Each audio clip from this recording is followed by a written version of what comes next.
Hello friends, नमस्कार। मैं प्रियंका स्वागत करती हूँ आप सभी का आपके अपने चैनल टायर टीचर जॉब में। दोस्तों, आज हम डीएलएड थर्ड सेमेस्टर का सामाजिक अध्ययन विषय का हल प्रश्न पत्र देखेंगे। ये है आपका वर्ष 2017 का द्वितीय बार का प्रश्न पत्र। तो दोस्तों, यहाँ पर आज हम इसमें वस्तुनिष्ठ और अतिलघुत्तरीय प्रश्न देखेंगे। तो चलिए देखते हैं। इसमें पहला क्वेश्चन है कि भारत पर प्रथम मुस्लिम आक्रमण कब हुआ।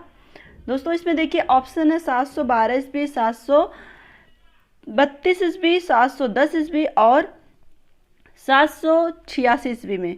तो दोस्तों, इसका सही आंसर जो होगा वो होगा 712 ईस्वी में मोहम्मद बिन कासिम का आक्रमण जो हुआ था। सही आंसर आपका हो जाएगा आ।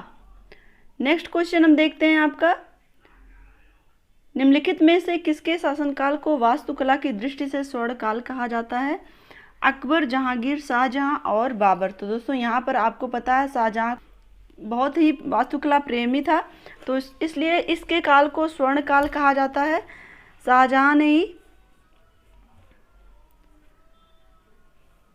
आपको पता है कि ताजमहल का निर्माण करवाया था। आगे हम देखते हैं, क्वेश्चन नंबर 3 है, मोहम्मद बिन तुगलक ने अपनी राजधानी दिल्ली से कहाँ स्थानांतरित की थी। तो दोस्तों, इसमें देखिए लाहौर, आगरा, कराची, देवगिरी से दौलताबाद। तो दोस्तों, ये बहुत ही इंपॉर्टेंट क्वेश्चन है और ये अक्सर एग्जाम में पूछा जाता है। तो दोस्तों, इसने अपनी राजधानी देवगिरी से दौलताबाद स्थापित कर ली थी। और दोस्तों, ये इसकी सबसे बड़ी भूल थी, क्योंकि राजधानी परिवर्तन की वजह से धन का अपव्यय हुआ था और इस वजह से इसका जो राजकोष था वो खाली हो गया था। यहाँ पर देखिए आपका जो आंसर हो जाएगा वो हो जाएगा आपका द, यानी कि देवगिरी से दौलताबाद। अब हम चलते हैं यहाँ पे, क्वेश्चन नंबर 4 है, कार्ल मार्क्स कहाँ का निवासी था। तो दोस्तों, इसमें जर्मनी, फ्रांस, रूस, इटली। तो इसका सही आंसर आपका हो जाएगा कार्ल मार्क्स आपका जर्मनी का निवासी था। अब हम चलते हैं क्वेश्चन नंबर 5 पर, प्रथम विश्व युद्ध की समाप्ति कब हुई। 11 नवंबर 1916, 11 नवंबर 1920, 11 नवंबर 1922 और 11 नवंबर 1918 में। तो दोस्तों, इसका सही आंसर हो जाएगा प्रथम विश्व युद्ध की समाप्ति हुई थी 11 नवंबर 1918। अब हम चलते हैं क्वेश्चन नंबर 6 पर, राष्ट्रपति राज्यसभा में कितने सदस्यों को मनोनीत कर सकता है। तो दोस्तों, यहाँ पर देखिए, यहाँ पर है आपका ऑप्शन 14, 16, 12 और 13। तो दोस्तों, यहाँ पर राज्यसभा में राष्ट्रपति 12 सदस्यों को मनोनीत करता है। कल ही इस पर हम लोगों ने डिस्कस किया था। अब हम चलते हैं क्वेश्चन नंबर आपका 7 पर, प्रधानमंत्री की नियुक्ति कौन करता है। तो दोस्तों, प्रधानमंत्री की नियुक्ति यहाँ पे देखिए संसद के दोनों सदनों की संयुक्त बैठक द्वारा और राष्ट्रपति द्वारा, लोकसभा अध्यक्ष द्वारा और राज्यसभा अध्यक्ष द्वारा। तो दोस्तों, इसका जो सही आंसर होगा वो आपका हो जाएगा बा, राष्ट्रपति। यहाँ पे देखिए क्वेश्चन नंबर 8 है, लोकसभा की सदस्यता के लिए उम्मीदवार की आयु कितने वर्ष की से कम नहीं होनी चाहिए। तो दोस्तों, यहाँ पर देखिए ऑप्शन 18 वर्ष, 21 वर्ष, 24 वर्ष और 25 वर्ष। तो दोस्तों, जब हम लोग लोकसभा और राज्यसभा पढ़ रहे थे तो वहाँ पर हम लोगों ने इसके एज के विषय में डिस्कस किया था कि लोकसभा के सदस्य बनने के लिए कितनी योग्यता होनी चाहिए, राज्यसभा के सदस्य बनने के लिए कितनी योग्यता होनी चाहिए। तो दोस्तों, यहाँ पर लोकसभा का सदस्य बनने के लिए आपकी जो योग्यता होती है, यानी कि योग्यता में जो एज होती है वो होती है 25 वर्ष। तो यहाँ पे आपका जो आंसर होगा वो हो जाएगा द, यानी कि 25 वर्ष। और इसी तरह से अगर हम बात करें राज्यसभा की, तो राज्यसभा का सदस्य बनने के लिए जो एज होती है वो होती है 30 ईयर। क्लियर। यहाँ पे चलिए देखते हैं, क्वेश्चन नंबर 9 है, सर्वोच्च न्यायालय के न्यायाधीश की नियुक्ति कौन करता है। प्रधानमंत्री, मंत्रिपरिषद, राष्ट्रपति और संसद। तो दोस्तों, सर्वोच्च न्यायालय के न्यायाधीश की नियुक्ति कौन करता है, राष्ट्रपति करता है। दोस्तों, मुख्य न्यायाधीश की नियुक्ति भी राष्ट्रपति करता है और अन्य न्यायाधीशों की नियुक्ति भी राष्ट्रपति मुख्य न्यायाधीश की सहमति से करता है। क्लियर। अब यहाँ पर हम देखेंगे इसका जो आंसर हो जाएगा वो हो जाएगा आपका स, सर्वोच्च न्यायालय के न्यायाधीश की नियुक्ति राष्ट्रपति करता है। अब हम देखेंगे क्वेश्चन नंबर 10, शेख सलीम चिश्ती का मकबरा कहाँ है। बहराइच में, फतेहपुर सीकरी में, जौनपुर और अजमेर। तो दोस्तों, इसका जो सही आंसर होगा वो आपका हो जाएगा फतेहपुर सीकरी में। शेख सलीम चिश्ती का मकबरा कहाँ है, फतेहपुर सीकरी में। क्वेश्चन नंबर 11 है, विश्व मौसम संगठन का मुख्यालय कहाँ है। ये है आपका प्राग, लंदन, जिनेवा, रूस। तो दोस्तों, विश्व मौसम संगठन का मुख्यालय वो है आपका जिनेवा में। क्वेश्चन नंबर 12 देखें तो धुरी राष्ट्रों का नेतृत्व किसने किया? हंगरी, इटली, ऑस्ट्रिया और जर्मनी। तो दोस्तों इसका जो सही आंसर हो जाएगा वो हो जाएगा आपका द यानी कि जर्मनी। अब हम चलते हैं क्वेश्चन नंबर 13 पर। भारत में हरित क्रांति की शुरुआत कब हुई थी? 1966 से 67, 1983 से 84 और 1972 से 73 और 1957 से 58 ईस्वी में। तो दोस्तों इसका जो सही आंसर होगा, भारत में हरित क्रांति की शुरुआत हुई थी 1966 से 1967 के बीच। तो ये आपका आंसर सही हो जाएगा। अब हम चलते हैं क्वेश्चन नंबर 14 पर। विश्व का सबसे प्राचीन देश कौन है? नेपाल, चीन, ब्रिटेन, जापान। तो दोस्तों विश्व का सबसे प्राचीन देश है जापान, यानी कि द आंसर आपका सही हो जाएगा। अब यहाँ पे हम देते हैं क्वेश्चन नंबर 15 है। कपास का रेशा पौधे के किस भाग से प्राप्त होता है? तने से, जड़ से, फल से और पत्तों से। तो दोस्तों इसका जो सही आंसर होगा वो आपका हो जाएगा सा, फल से। कपास का रेशा पौधे के किस भाग से प्राप्त होता है? वो होता है फल से। और दोस्तों यहाँ पर अगर हम करंट की बात करें तो अभी जल्दी ही हमारे कपड़ा मंत्री स्मृति ईरानी ने हमारे भारतीय ब्रांड कपास का उद्घाटन किया। उसका नाम है कस्तूरी कपास। क्लियर? तो कुछ चीज़ें आप अपडेट रहा करिए करंट से भी। ऐसा नहीं है कि दोस्तों ये चीज़ें आपके लिए, तो ये आपके एग्जाम में तो आएगा ही, लेकिन जब आप करंट भी थोड़ा थोड़ा पढ़ना स्टार्ट करेंगे ना तो आपका इंटरेस्ट अभी से उसकी तरफ होगा। यहाँ पर इसके बाद आपको टेट पास करना, फिर सुपर टेट पास करना, तो चीज़ों से हमेशा खुद को अपडेट रहने की कोशिश करिए। क्लियर?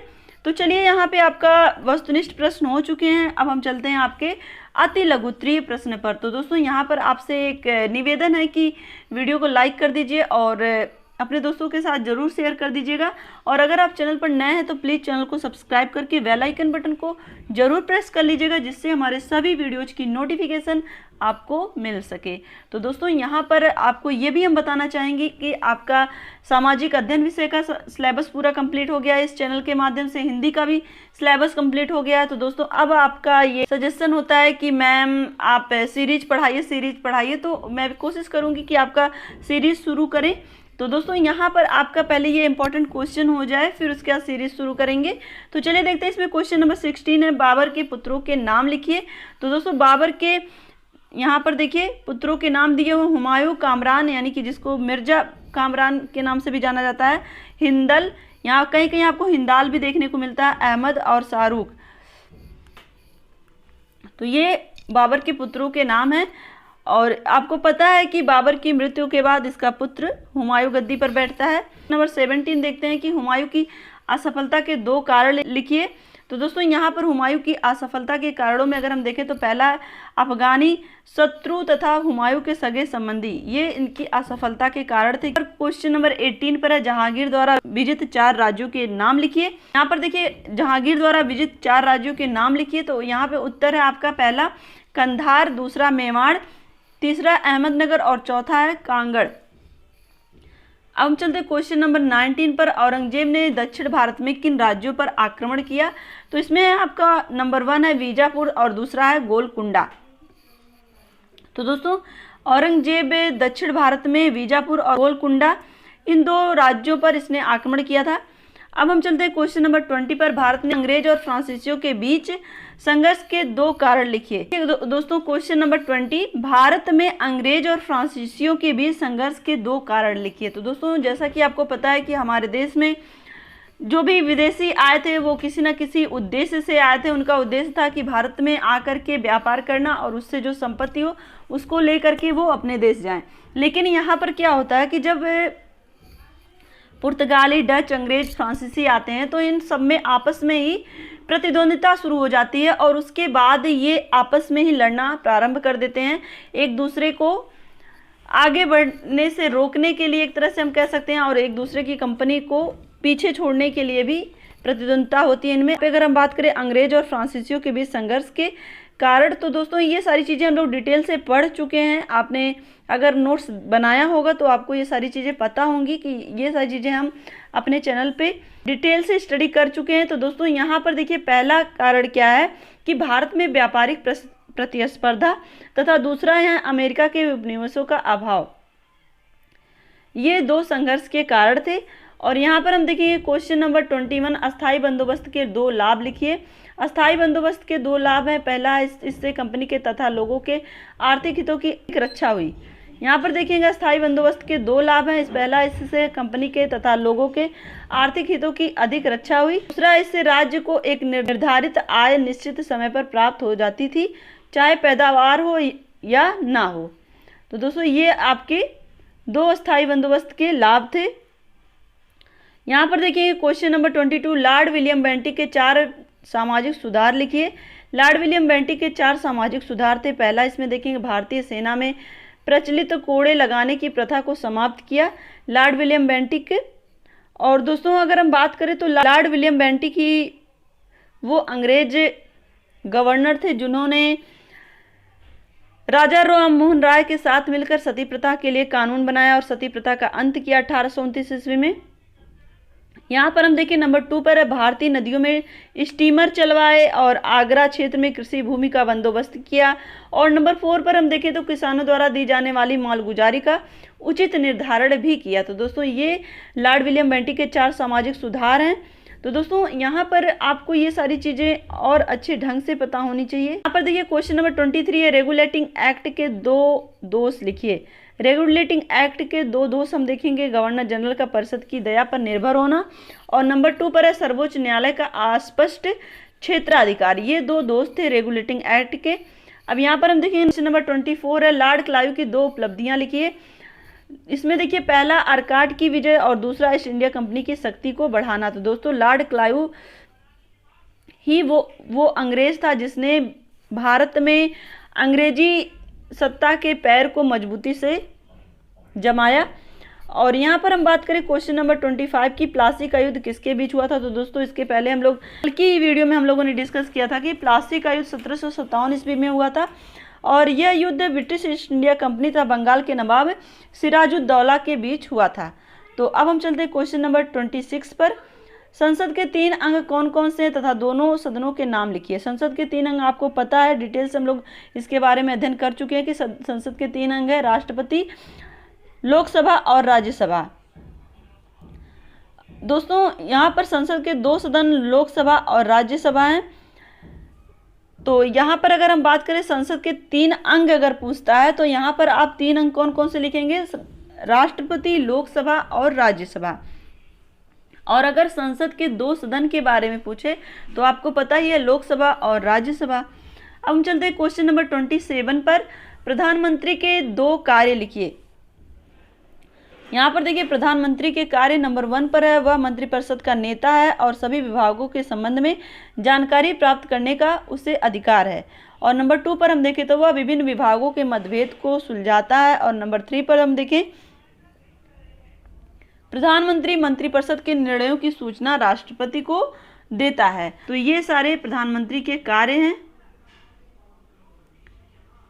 यहाँ पर देखिए क्वेश्चन नंबर 28 है, उच्च न्यायालय के 2 कार्य लिखिए। उच्च न्यायालय की निचली अदालतों की अपील और रिट याचिका भारत के संविधान के अनुच्छेद 226 के तहत होता है।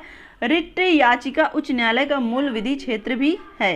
तो दोस्तों यहाँ पर हम बात करें तो उच्च न्यायालय, उच्चतम न्यायालय, यानी कि जो भी हम लोगों ने हाई कोर्ट और सुप्रीम कोर्ट के विषय में डिटेल से हमने पढ़ाई कर रखी है, तो वो अगर वीडियो आपने नहीं देखा है तो वो जाके आप देख लीजिए। उसमें ये भी है कि उच्च न्यायालय के न्यायाधीश होते हैं या उच्चतम न्यायालय के न्यायाधीश होते हैं, उनकी क्या योग्यताएं होती हैं, इन सारी चीज़ों के विषय में डिटेल से हम लोग स्टडी कर चुके हैं। तो ये सारी चीज़ें आप ज़रूर देख लीजिएगा। और उच्च न्यायालय की निचली अदालतों की अपील और रिट याचिका भारत के संविधान के अनुच्छेद 226 के तहत होता है। रिट याचिका उच्च न्यायालय का मूल विधि क्षेत्र भी है। अब हम देखते हैं क्वेश्चन नंबर 29 पर, सुनामी का क्या अभिप्राय है।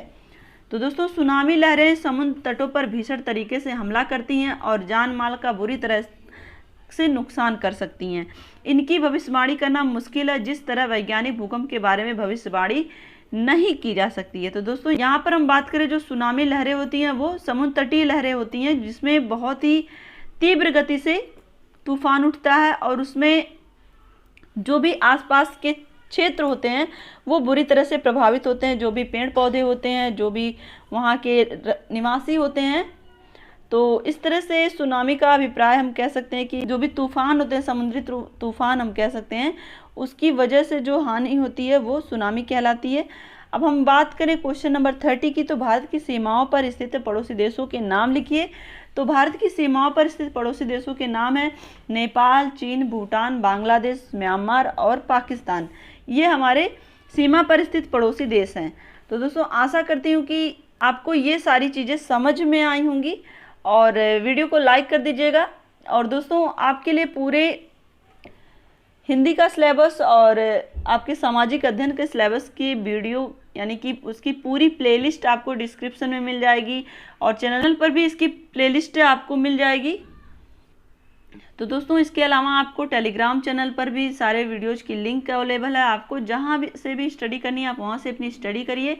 बस आप अपना बेहतर से बेहतर देने की कोशिश करिए, अच्छे से अच्छे मार्क्स लाइए। तो इसी तरह से आप अपनी मेहनत में लगे रहिए, अपना ध्यान रखिए, अपनों का ध्यान रखिए, अपने आसपास सफाई रखिए। हमसे जुड़ने के लिए थैंक यू सो मच। जय हिंद।